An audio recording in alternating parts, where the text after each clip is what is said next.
Over the years, Muslims have contributed a lot of incredible inventions to our society, and in this episode pays tribute to that. Hey guys, how's it going? Welcome back to another episode. My name is Leroy Kenton. Now, before, we've made a couple videos about surprising Muslim inventions and discoveries, so you might recognize some of these inventions in this episode if you've seen our previous videos. But for all you new viewers, like, I've seen your comments, you've been requesting this topic. So what we did was we took the inventions that we feel had the biggest impact and compiled them into a whole new list.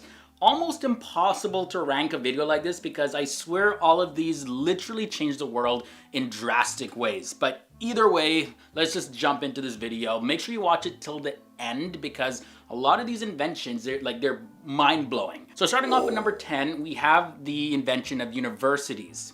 Fatima al-Fariya, she was an Arab Muslim who's actually credited for founding the oldest existing, continually operating, as well as the first educational institution in the world to hand out degrees. Now, this is the University of Al-Quranian located in Fez, Morocco. So, how did this all start anyways? Well, when Fatima al-Fariya's father passed away, he left some money behind for her and her sister. So she used that inheritance to set up this new university. It started off originally as a mosque, and then over time it turned out to become a place of education. Now, there are a lot of different subjects that were taught, including things like chemistry, medicine, algebra, grammar, astrology, and a whole lot of other stuff. Even music as well was included. And there's a library that was founded at the university, and it has more than 4,000 different manuscripts, 9th century Quran, as well as the earliest collection of hadiths, which, by the way, are the records of the traditions and sayings of the Prophet Muhammad, are there as well. So not only did that invention have a big impact in the Muslim world, but it also had a huge impact in the world in general. Number 9, we have windmills. Now, the windmill was invented in 634 for a Persian caliph. Initially though, electricity wasn't made from these windmills. However, what they were used for was to grind corn and draw water for irrigation.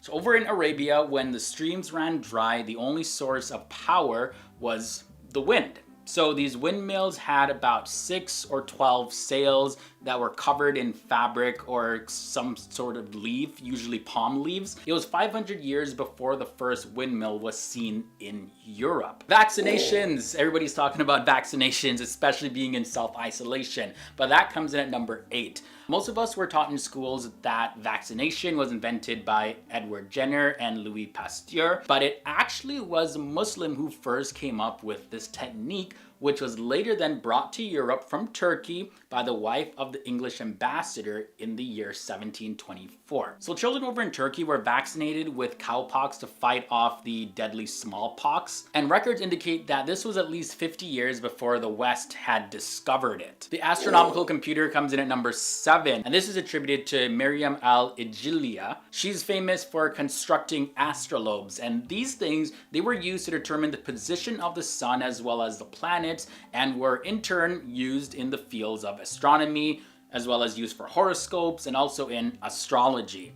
During the period of the 10th century in Aleppo, Syria, she created different designs that were very intricate, and from the years 944 to 967 AD, she was hired by the ruler of the city, Saif al-Dawla. World maps are next. Thank God for maps, or else we would be so lost. But have you seen this? There's this 12th century map. This map was created by an Andalusian cartographer named Al-Idrisi, and he lived between the years of 1100 to 1166. So this is the map that was produced in Sicily and is seen as the most complete and accurate description of the world that was made in medieval times. Now, it was used a lot by travelers for many centuries, and it contained detailed descriptions of the Christian world as well as the Islamic world and Africa, as well as different parts of the world. And just like that, we're at the halfway mark in this video. Just a reminder though, if you're enjoying this episode, leave a like on this video. And for all you newcomers, especially y'all who've been requesting for us to do a video about this topic, go ahead, hit that like button. And if you haven't subscribed already, you know what to do. Subscribe, ring that bell to get these video notifications. And here's the thing though, we post videos daily. I know, every single day. So you get to learn something brand new, especially in self-isolation when everybody's sitting at home. Tune into FTD Facts every single day. We'll bring you something new where you can learn about our world, our different religions, cultures, and the people that live on our planet. At number 5, we have magnifying glasses. There's a scholar by the name of Hassan Ibn al-Haytham from Basra, Iraq, and he was the first person to describe how the eye actually works. So he carried out various different experiments with reflective materials, and he was able to prove that our eyes, they don't emit rays to perceive our world, because that was a popular belief at the time. But he also discovered that the curved glass surface can actually be used for magnification. His glass reading stones, as they were called, were the first magnifying glasses that were ever invented. And it was from these that the modern day glasses were later developed, and of course magnifying glasses as well. And then of course that led to contact lenses, which I'm wearing right now. But it all started from that one invention. Number 4, clocks. What would we do without these things? There's a man by the name of Al-Jazari from Turkey, and he was a very religious Muslim, and he was a very skilled engineer who actually created the concept of automatic machines. By the year 1206, Al-Jazari, he had made numerous clocks of all different shapes, all different sizes. So just as we need time today to structure our daily lives, of course, Muslims did also more than 700 years ago. Muslims knew that it was really important to know time, because they can structure their lives, as well as they were able to know when to pray at the right time each and every single day and announce the call to prayer in the mosques. And adding the structure of a clock that showed time really helped with promoting that. And number 3, we have cameras. So Hassan Ibn al-Haytham also appears again right here. Now this guy was a genius. He came up with the revolution of optics. He rejected the Greek idea that an invisible light emitted from the eye caused sight, like we were talking about before. And then he believed that vision was caused by light reflecting off an object and entering our eyes.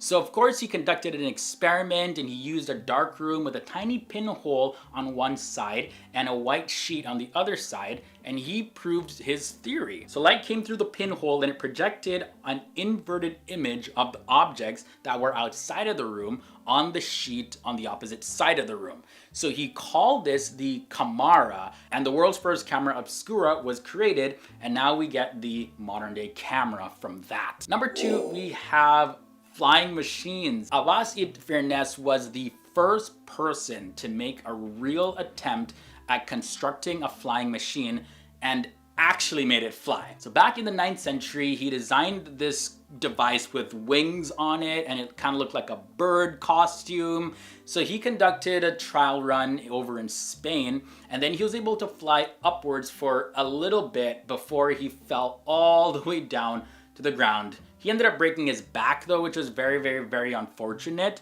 But in any case, his designs would be an inspiration for all future flying vehicles that came after that.